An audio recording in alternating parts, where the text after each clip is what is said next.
বিসমিল্লাহির রহমানির রহিম। আসসালামু আলাইকুম। সুধী, আজ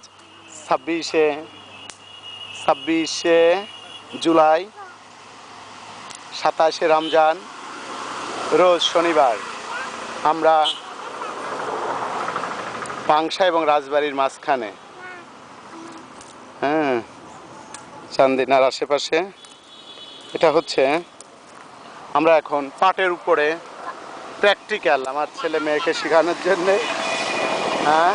এই হচ্ছে পাট কাটি। তোমাদের পিছনেগুলো যে পাট শুকাতে কোন কোন স্টেজ থেকে এসেছে, ওই দেখো দূরে মাঠে দেখা যাচ্ছে পাটের ক্ষেত। দেখো আরো এই যে কাছে দেখা যাচ্ছে এই যে পাট সব কেটে রেখেছে। তারপরে এই যে পাট কেটে আনার পরে এই দেখো এই যে পাট প্রথমে জাগ দিছে, এই যে পাট নিচেই উপরে এই যে কলা গাছ, মাটি, পলিথিন দিয়ে ভেজা।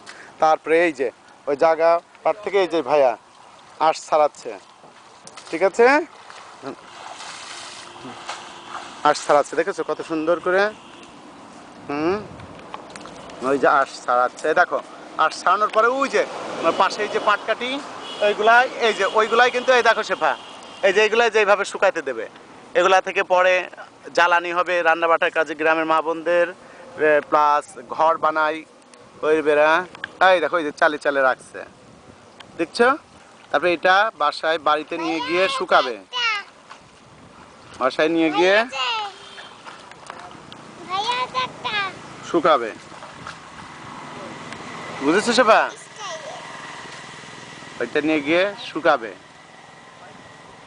দেখো কিভাবে, এই যে এর মানে কিন্তু পাটটা পচানো লাগছে। হ্যাঁ, ওই জাগ দেওয়াটাকেই বলে পচানো।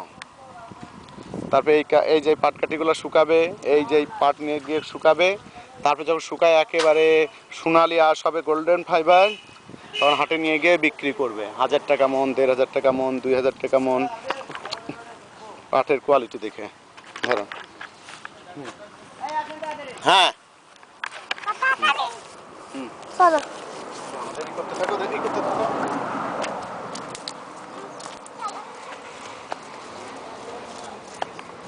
অফ করে দেব? না না,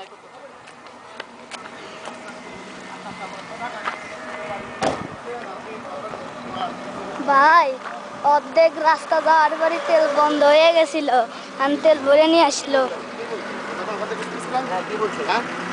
কি বলছিলেন? হ্যাঁ,